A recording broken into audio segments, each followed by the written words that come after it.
చూస్తున్నాం. కేంద్ర మంత్రి ప్రహ్లాద్ జోషితో సీఎం రేవంత్ రెడ్డి భేటీ ముగిసింది. అరగంట పాటు సమావేశం సాగింది. కొత్త రేషన్ కార్డుల అంశం కావచ్చు, ఇటు చాలా పలు అంశాలపై కూడా వీరిద్దరి మధ్య చర్చ జరిగినట్టుగా తెలుస్తోంది. ఓవరాల్ గా ఈ భేటీకి సంబంధించి మరింత సమాచారాన్ని మా కరెస్పాండెంట్ సతీష్ లైవ్ లో అందిస్తారు. సతీష్, కేంద్ర మంత్రి ప్రహ్లాద్ జోషితో తెలంగాణ ముఖ్యమంత్రి రేవంత్ రెడ్డి భేటీ ముగిసింది.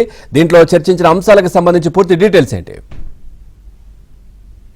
ఎస్ పవన్, ఢిల్లీ పట్టణంలో రెండో రోజు సీఎం రేవంత్ రెడ్డి కేంద్ర పౌర సరఫరాల ప్రజా పంపిణీ శాఖ మంత్రి అయిన ప్రహ్లాద్ జోషితోని సీఎం రేవంత్ రెడ్డితో పాటు ఆ శాఖకు సంబంధించిన మంత్రి ఉత్తమ్ కుమార్ రెడ్డి కూడా సమావేశంలో పాల్గొన్నారు. సమావేశం దాదాపు అరగంట పాటు కూడా కొనసాగింది. తిరిగి 3:30కు మరోసారి సమావేశానికి రావాల్సింది కూడా కేంద్ర మంత్రి ప్రహ్లాద్ జోషి వారికి విజ్ఞప్తి చేసినట్టు తెలిసింది. 3:30కు సీఎం రేవంత్ రెడ్డితో పాటు మరోసారి ఉత్తమ్ కుమార్ రెడ్డి కూడా సమావేశానికి వెళ్లే అవకాశం ఉంది. ప్రధానంగా తెలంగాణలో గత 10 ఏళ్లలో గత ప్రభుత్వం ఇవ్వని రేషన్ కార్డులను తెలంగాణ ప్రభుత్వం ఈసారి అత్యంత ప్రతిష్టాత్మకంగా రేషన్ కార్డులు ఇచ్చేందుకు ఇప్పటికీ అన్ని ఏర్పాట్లు చేస్తుంది. ప్రధానంగా రేషన్ కార్డుల కోట పెరిగితే ఖచ్చితంగా కేంద్ర ప్రభుత్వం నుంచి పౌరశాఖ సరఫరాల శాఖకు సంబంధించిన రావాల్సిన సబ్సిడీ కావచ్చు, అదేవిధంగా కేంద్రం ప్రతి ఏటా ఇచ్చే రేషన్ కార్డులు ఎంత మేర ఉంటే దానికి సంబంధించిన సబ్సిడీ వస్తుంది. కనుక ఖచ్చితంగా తెలంగాణలో దాని కోటా మరింత పెరిగే అవకాశం ఉంది. ఖచ్చితంగా దీనికి సంబంధించిన అంశంలో కూడా చర్చ చేయడం తెలుస్తుంది. మరోవైపు ధాన్యం సేకరణ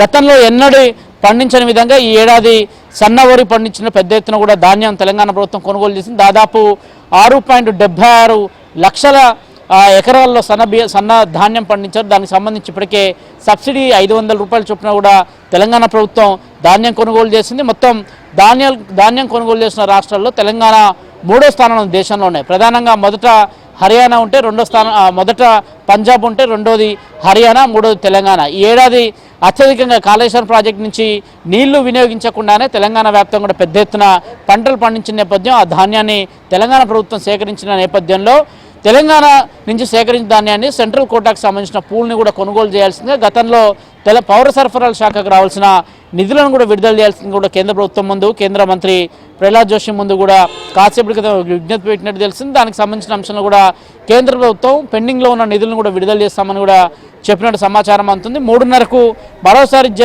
సమావేశంలో కూడా ఈ అంశాలని ప్రస్తావనకు తీసుకొచ్చే అవకాశాలు కూడా కనిపిస్తున్నాయి. Pavan, right, thank you Satish, thanks for the